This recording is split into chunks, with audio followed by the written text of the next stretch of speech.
Wonderful SR ક્રિએશનમાં આપ સર્વેનું સ્વાગત છે. આજે આપણે જોઈશું પુરુષોત્તમ માસમાં સાંભળવામાં આવતી ગૌ સેવાની કથા. મિત્રો, વિડીયો પસંદ આવે તો વિડીયોને લાઈક કરશો, વધારેમાં વધારે શેર કરશો. જો ચેનલમાં નવા હોય તો ચેનલને સબસ્ક્રાઈબ જરૂરથી કરશો. ગૌ સેવાની કથા. એક નગરમાં સોનારણ રહે. તે વિધવા હતી. સંતાનમાં કંઈ હતું નહીં. તે એક નાનકડા ઘરમાં એકલી રહેતી હતી. પારકાના ઘરે કામ કરીને તે પોતાનું પેટ ભરતી હતી. નવરાશ વખતે તે ભગવાનનું ભજન કરતી અને ભક્તિ કરે. એક દિવસ નગરમાં કથા બેઠી. સોનારણ રોજ કથા સાંભળવા જાય. એકવાર કથાકાર યજ્ઞનો મહિમા સમજાવવા લાગ્યા. છેલ્લે કથાકાર બોલ્યા, જેની પાસે યજ્ઞ કરવા દ્રવ્ય ન હોય તે શ્રમયજ્ઞ અને સેવાયજ્ઞ કરી ફળ મેળવી શકે છે. સોનારણે મનમાં નિશ્ચય કર્યો કે મારે શ્રમયજ્ઞ અને સેવાયજ્ઞ કરવો. ગામ બહાર આવેલા તળાવ આગળ એક મહાત્મા મઢુલી બાંધીને રહેતા હતા. તે સતત પ્રભુ ભક્તિમાં લીન રહેતા. તે મહાપવિત્ર અને ત્રિકાળ જ્ઞાની જેવા લાગતા હતા. તેમનું લલાટ જગારા મારતું હતું. તેમના દર્શનાર્થે નગરના સ્ત્રી પુરુષો અવારનવાર આવતા હતા. સોનારણ પણ તેમના દર્શન કરવા જતી. સોનારણના મનમાં થયું કે શ્રમયજ્ઞ કરવા માટે મહાત્માની મઢુલી અને સેવાયજ્ઞ કરવા માટે મહાત્માની સેવા વધુ અનુકૂળ છે. તે સૂર્યોદય પહેલાં મહાત્માની મઢુલે ગઈ અને મઢુલીની આસપાસ પડેલ કચરો સાફ કરી પાણી છાંટ્યું. પછી મઢુલી સાફ કરી બધું વ્યવસ્થિત ગોઠવી પાણીનું માટલું ભરી તે પોતાને ત્યાં ચાલી ગઈ. આ વખતે મહાત્મા મઢુલીમાં નહોતા. તેઓ તે સમયે જંગલમાં ફરવા ગયા હતા.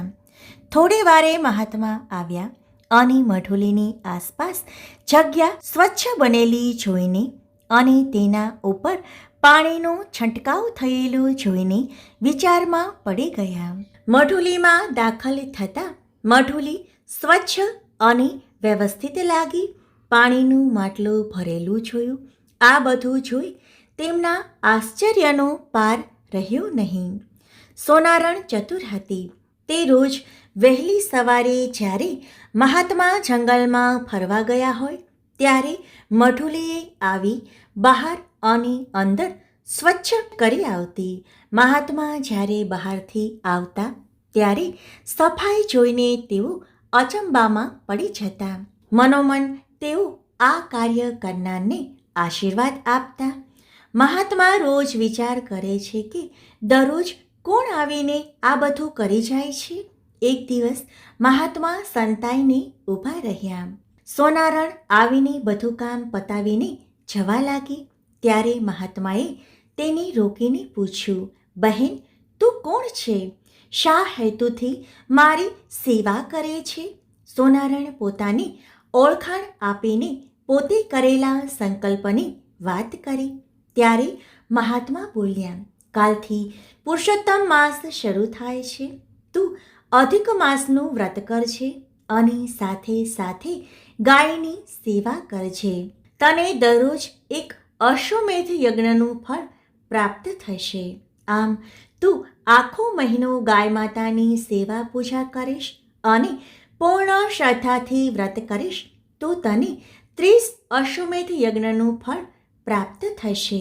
અધિક માસ શરૂ થતાં સોનારણે પૂર્ણ શ્રદ્ધા સાથે વ્રત શરૂ કર્યું.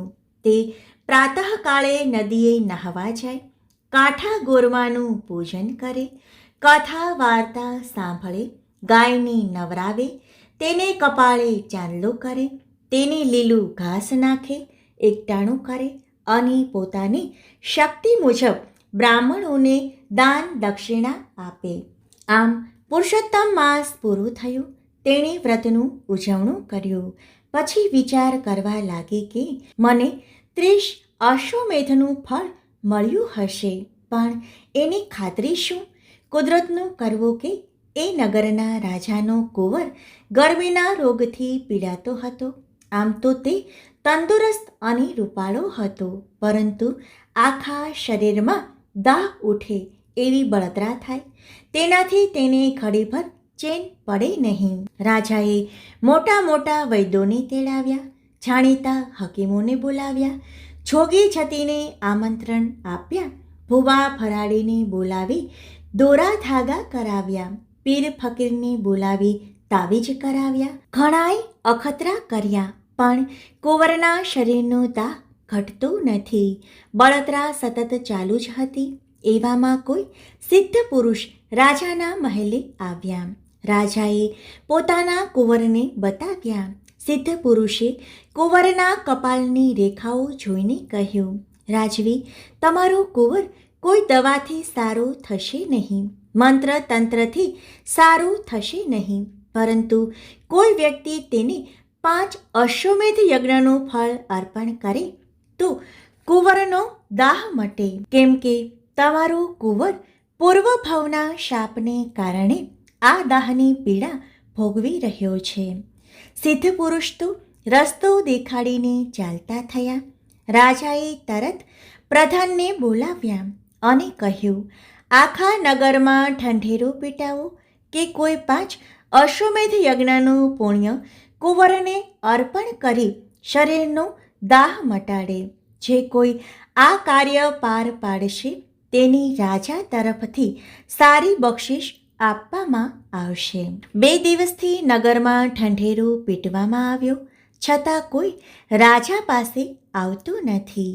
રાજા રાણી નિરાશામાં ડૂબી ગયા હતા. તેમને કોઈ રસ્તો સૂઝતો નથી. ઉડતી ઉડતી આ વાત સોનારણને કાને પહોંચી.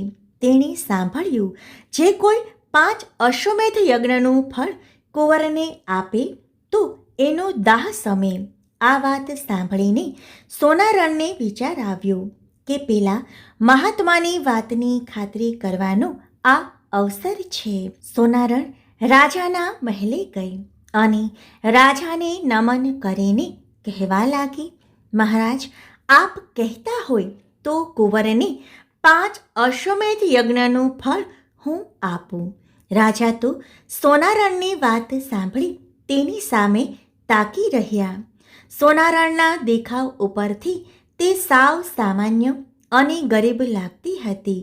રાજા નવાઈ પામ્યો, કારણ કે અશ્વમેધ યજ્ઞ કરવો એ કાંઈ જેવા તેવાનું કામ નથી.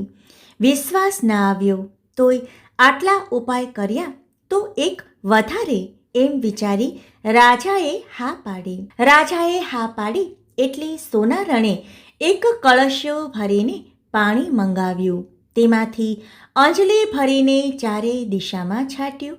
પછી તે પાણીની અંજલિ ભરી પુરુષોત્તમ ભગવાનનું ધ્યાન ધર્યું. હે પુરુષોત્તમ ભગવાન, તમારા વ્રતના પ્રતાપે સેવાનું ફળ મને 30 અશ્વમેધ યજ્ઞ જેટલું મળ્યું હોય તો હું મારું 5 અશ્વમેધ યજ્ઞનું ફળ આ કુંવરને આપું છું. તો કુંવરનો દાહ સમાવો અને તેના શરીરને શીતળતા આપો. આટલી પ્રાર્થના પછી સોનારણે તે પાણી કુંવરના મુખમાં રેડ્યું. એ જ ક્ષણે કુંવરને બળતરા ઘટતી જતી લાગી અને થોડી વારમાં તેના શરીરનો દાહ શમી ગયો. કુંવરને શરીરનો દાહ શમતા તે એકદમ આનંદથી કૂદકો મારીને ઊભો થઈ સોનારણના પગમાં પડી ગયો. તેની આંખમાં હર્ષના આંસુ આવી ગયા. રાજા આ જોઈ અચંબો પામી ગયા. હજુ હમણાં કુંવર રડતો હતો, તરફડતો હતો, કણસતો હતો. એ અત્યારે આનંદમાં અને ખુશીમાં હતો. રાજા પણ સોનારણના પગમાં પડ્યો. પછી રાણી પણ તેના પગમાં પડે છે અને બોલી ઉઠે છે, હે બહેન, તમારી ભક્તિ અને શ્રદ્ધાના બળે મારા કુંવરનો જીવ ઉગાર્યો છે. તમે તમારા વ્રતનું ફળ અર્પણ કર્યું, તે માટે અમે તમારો ઉપકાર જિંદગીભર નહીં ભૂલીએ. હવે તમને જે ઈચ્છા હોય તે માંગો. તમે જે માંગશો તે અમો તમને અવશ્ય આપીશું. સોનારણ કહે, હે રાજન, હે રાણીબા, પુરુષોત્તમ ભગવાનની મારી ઉપર કૃપા છે. ભગવાને જે કંઈ આપ્યું છે તેનાથી મને સંતોષ છે. મારે કંઈ જોઈતું નથી. મારી ઈચ્છા છે કે તમે અને રાણીબા આજીવન પુરુષોત્તમ વ્રત કરવાનો દ્રઢ સંકલ્પ કરો અને ગૌ સેવા કરો. એમાં જ બધાનું કલ્યાણ છે. તે જ ક્ષણે રાજા રાણીએ પુરુષોત્તમ વ્રત કરવાનું અને ગૌસેવા કરવાનો સંકલ્પ કર્યો. બોલો પુરુષોત્તમ ભગવાનની જય. મિત્રો, વિડીયો પસંદ આવે તો વિડીયોને લાઈક કરશો, વધારેમાં વધારે શેર કરશો. જો ચેનલમાં નવા હોય તો ચેનલને સબસ્ક્રાઈબ જરૂરથી કરશો. આભાર.